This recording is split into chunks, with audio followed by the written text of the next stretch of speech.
New York and on the new Hot 97 app. Ebro in the morning on Hot 97. You got it locked to Ebro in the morning here in New York City. Hot 97, Rosenberg and Laura Stiles. And I got put on to a very important issue. We spend a lot of time shouting out people on the front lines. We've had nurses on, we've had doctors on, we've had politicians on, government officials. And we've shouted out the EMT and EMS workers, but I didn't realize that they were going through so much drama and trauma in this current situation, this current climate as we deal with COVID-19. And now we have the head of, I think it's the EMS union. Is that right, Anthony? I'm the vice president of the FDNYEMS Officers Union. Anthony Almojera, thank you for taking time out today. Tell us what's going on the front lines. It's unprecedented. So far, every day we've crossed over 6,500 calls. We've broke 7,000 on a couple occasions since March 21st. The call volume has been up that way. Last night we did about 6,900 calls. It's never been done. How many calls you guys get on average? We do about 4,000 calls, give or take, on average. Sometimes it spikes with like a hurricane or a heat wave, but it's about 4,000 calls on average. So we're about 40% above that. And as far as FDNY EMS, is that all ambulance drivers or no? So FDNY EMS is about 4,200 people in New York City, and composed of EMTs, paramedics, lieutenants, and captains and chiefs. And then there are hospitals who work in the EMS system as well. Got it. And that's another 35% of the 911 workforce. Now, I heard early on there was a gentleman from FDNY on television, and he was encouraging people to stop using 911 for asinine reasons. Is that still a problem? Well, it's complex. Yeah, you should not be calling 911 at this moment for mild symptoms or issues that you can probably manage at home. Like if you have a bit of a sore throat, it's not the time to go to the hospital. But there's a lot of people who have anxiety and they're scared and they're feeling symptoms of things. And, we understand why they're calling, but this is the time to really kind of sit with it until the situation gets a little more serious in feeling and physical symptoms. And how would a regular person know, if I'm scared and I'm getting sick, I'm hearing stories that people are going into critical condition in hours, right, of realizing that they're sick. I don't know if that's true or false as a regular person. So how do they manage understanding that? Well, if you feel you have COVID-19, it's understandable to be scared. What happens with the disease process is in the beginning, you start to feel sick and weak, sore throat, you lose a sense of smell and taste. Those can be managed and those are normal. Fever, you can manage that.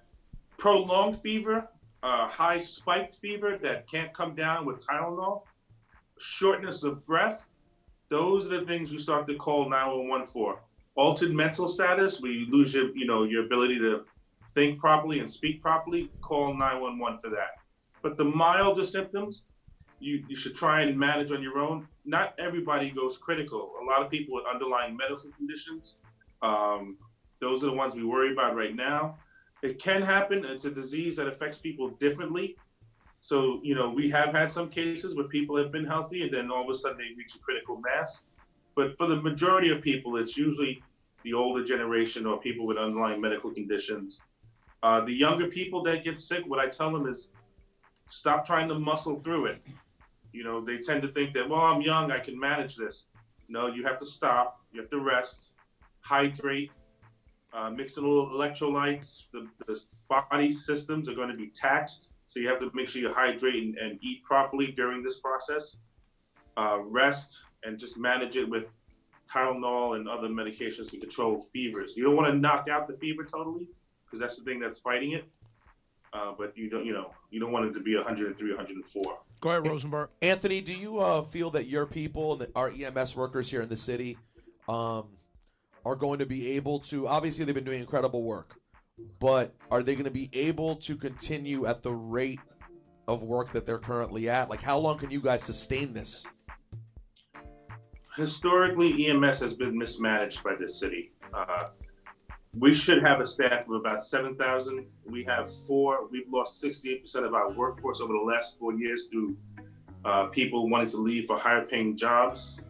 So the fact that we've been able to manage this long really is a testament to the EMTs and paramedics who are in the streets doing it every day. The concern is running out of supplies.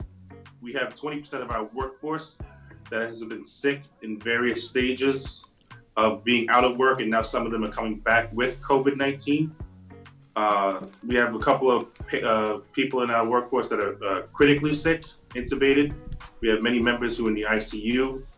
So it's a concern. I think we're managing it well as far as the EMTs and medics. I definitely feel the city and the department dropped the ball in many ways. So we're trying to do the best we can with what we have, and the EMTs and medics are really doing a stand-up job. And I mean, I've never been more proud of them. But it is tough. The cardiac arrest calls have spiked. On Sunday, myself, I did 12 cardiac arrests. Wow. So the physical toll on us and the psychological toll is the concern here, because that's 12 families I had to tell them, I'm sorry, there's nothing more we can do. After trying to work them up, we got to remember, we bring the hospital to you. Absolutely. Paramedics and EMTs, we do intubation, IV medications, EKGs, everything else that the hospital does as far as emergency medicine, we're bringing it to you for the most part. So we're trying our best to work up people, but this disease is real. Once you go into arrest, it's very hard for us to get you back. Just to give you an example, I was told the other day that the cardiac arrests spiked to about 300, over 300 in the city for one day. The average is about 80. So the numbers they're reporting about cardiac arrests, survival rates going down, those are hospital numbers. It's not reporting to people in the streets because there's no way to test them. But the EMTs and medics are really. I know, Anthony, it's emotional for you. I can hear it in your voice. I lost both of my parents. Obviously, a lot of people don't even understand that cardiac arrest means that the heart has stopped getting oxygen and blood to the brain and the other organs, correct? Correct. So clinical death is when you stop breathing. Biological death is about 6 minutes. So if I don't get to you within a 6 to 10 minute time frame, we're really working against a clock, because I don't know when I'm going to get back, right? Brain cells start to die. So what we want to do is provide the highest level of care as quickly as possible. But because we're understaffed and whatnot, with the issues I mentioned, it's harder to get to people because the workforce isn't there. It's 7,000 and I'd have to imagine, and this is was my mother's situation. She went into cardiac arrest. The ambulance came and got her back. Lost her again, got her back, and it was this series of. And normally they would get someone to a hospital to try to stabilize them. But right now with the workload and the fact that you can't just get someone to a hospital anymore, you guys are having to make this decision at people's homes and leave them with a family member who didn't make it. Am I painting the picture right? With the situation, unfortunately, that unfolded with your mom, those people, when we have what's called people getting back their pulse and then losing it and coming back, we're going to take those people to the hospital. Okay. Because there's a potential that there's another intervention that we maybe can't do in the field, they can do. But the people that we've been working on for 20, 30, 40 minutes, and there's no electrical activity of the heart, we're pronouncing those people. We pronounce people in the field to begin with, but now the above and beyond is not going to happen because the hospital systems can't hold it. they'll just pronounce you in the hospital if we bring in a patient with no electrical activity, no signs of life, nothing in the field to suggest that this person's coming back. Right. So we're pronouncing them in the field now, yes, but I just want the public to know that we're going to do every effort we can that's available to us. But when it comes time to it, that end pronouncement will come. And it's hard for the medics because, we're in the business of saving lives, and we save a lot of lives with what we do. And this is going to take its toll on us eventually. Anthony, what kind of mental health support do you guys get? You guys see the worst. So, yeah, EMS's sole business is taking care of sick people, right? It's the only job where you come out of the academy, where they give you all this medical equipment, and they issue a bulletproof vest, and they issue some stuff to work on fire scenes. So with a jack of all trades, we go to everything. Deliver babies, cardiac arrest, and everything in between. So this job naturally takes its mental toll on you. We have one of the highest rates of suicides in the 911 system. We have the highest rates of alcohol and drug abuse. Compared to cops, there's more cops, so there's more of them that have that, but we would be the second highest in that regard. So it normally takes its mental toll on us. But with this, it's this is going to be really tough for a lot of us in the long run. The fire department provides some counseling service unit, but I think they're going to need help. This is going to be overwhelming. The other day, I had a lieutenant call me in tears. She did 14 cardiac arrests that day. I had another medic come in to the station who was just, you could see it. He wasn't sobbing. He was just defeated. It's just tough. And they're inspirational to me because I see them still answering the call, They're still going out there. And I'm watching that. And so I'm out there. And so all the other people, it feeds off itself.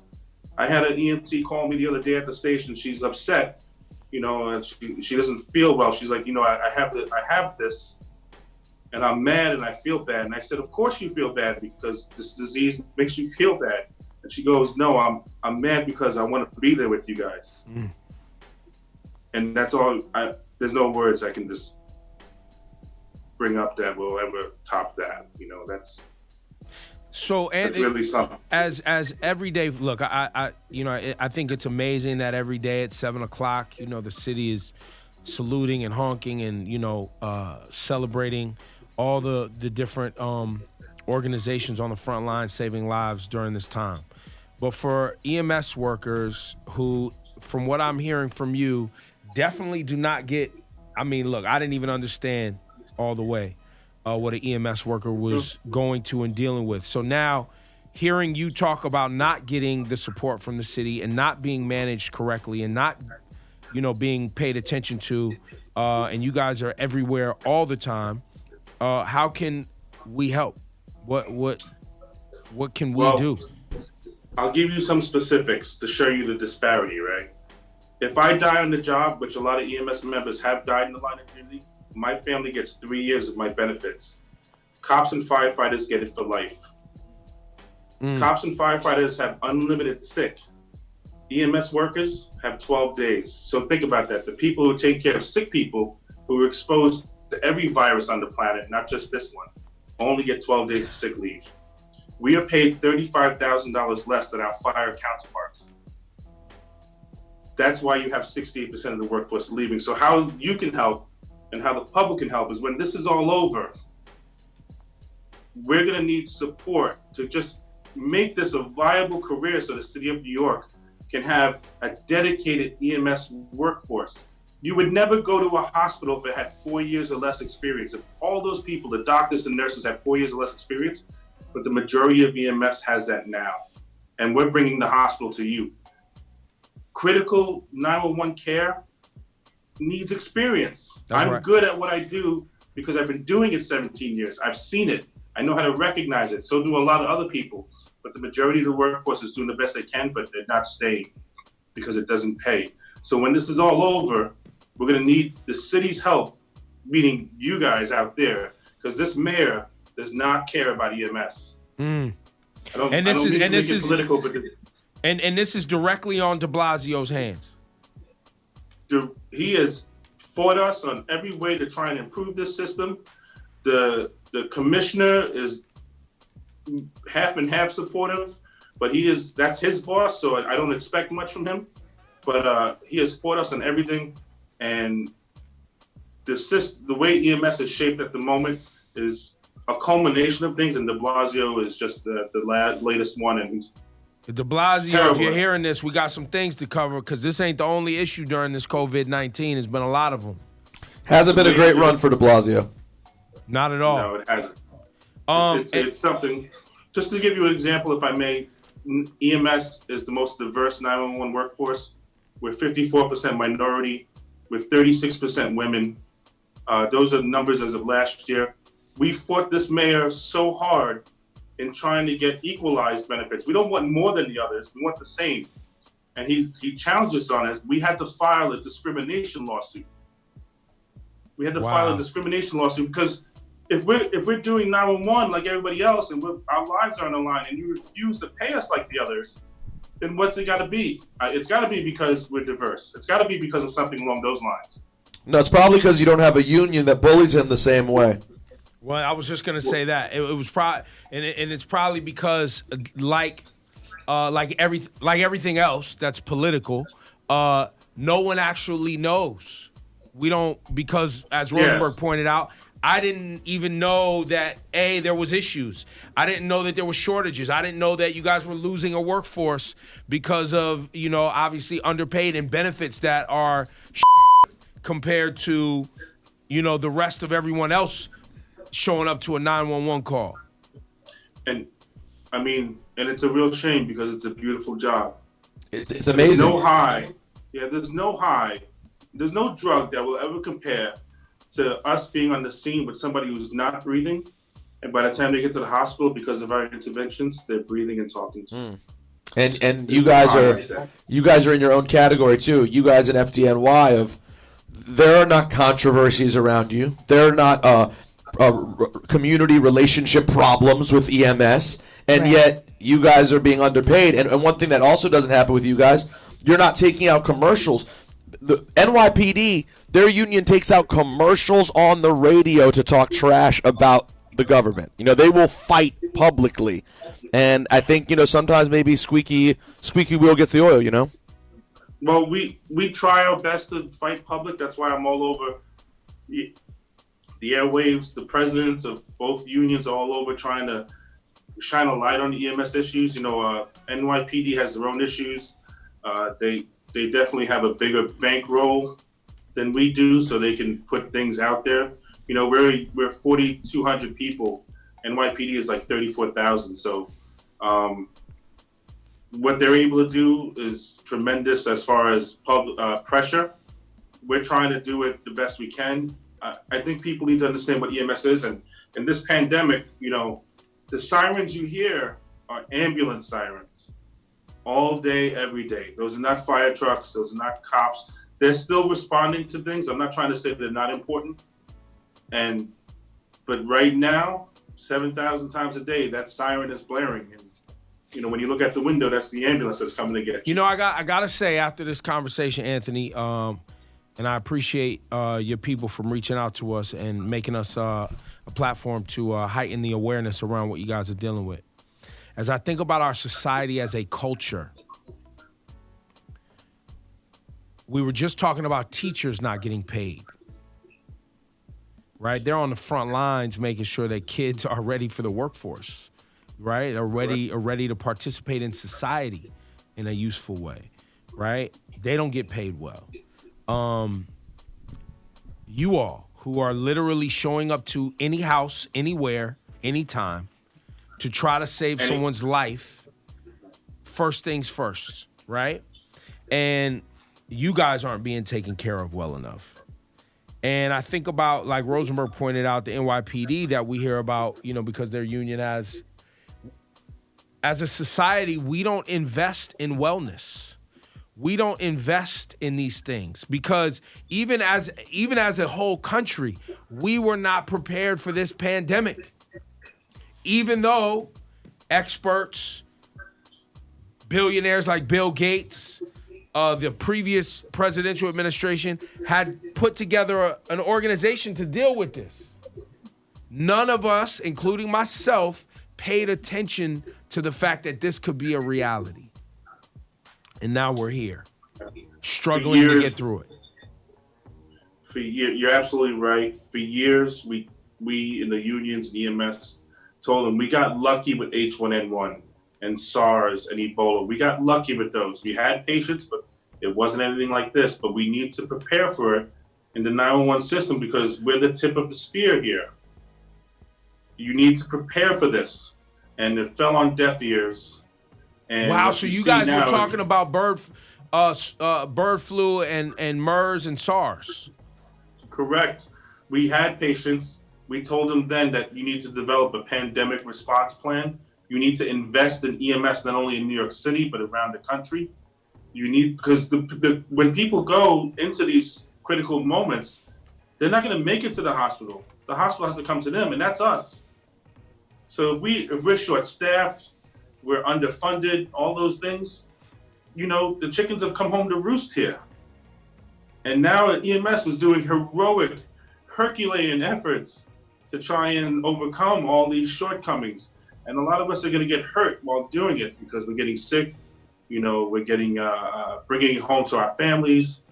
These are things that we told them to prepare for. We needed lodging.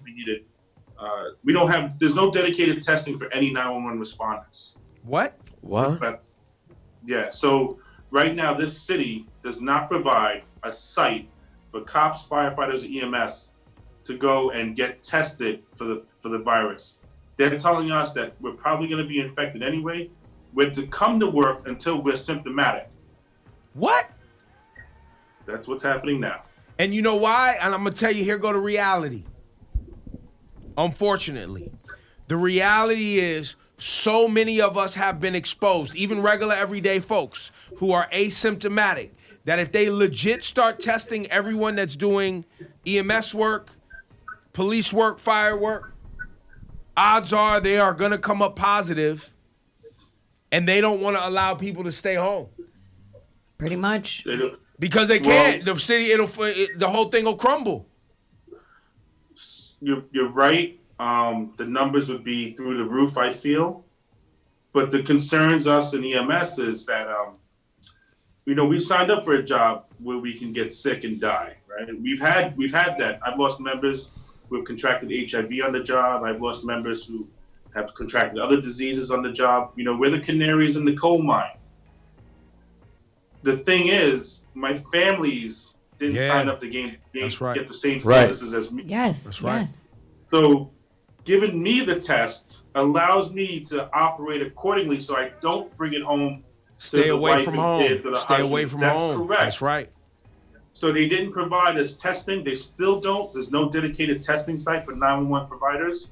And they just started to give us housing already 2.5 weeks into this.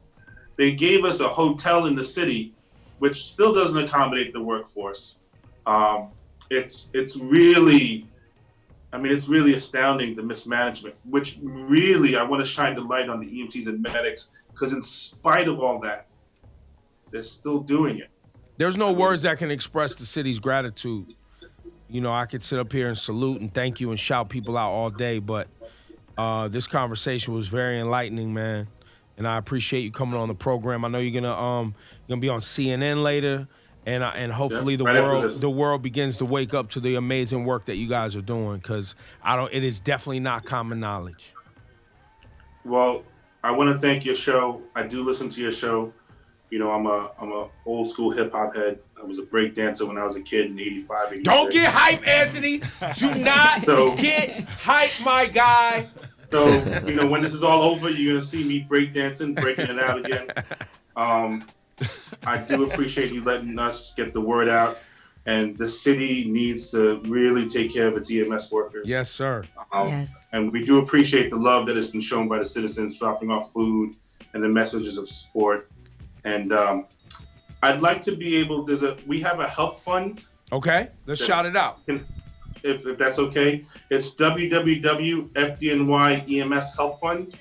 For those that are looking to help, they can sit there and donate. And what that does is it's a fund set up by FDNYEMS to help its own members in times of needs and crisis, which there's going to be quite a bit after this, I imagine. Right. Tell me the URL again, the website. www.FDNYEMS Help Fund. FDNYEMS Help Fund. Got it. Yep. Thank you for your time. Anthony Almojera, man. Thank you, Anthony. Thank you. I appreciate it very Have a great much. day, Stay man. well. God bless. You too.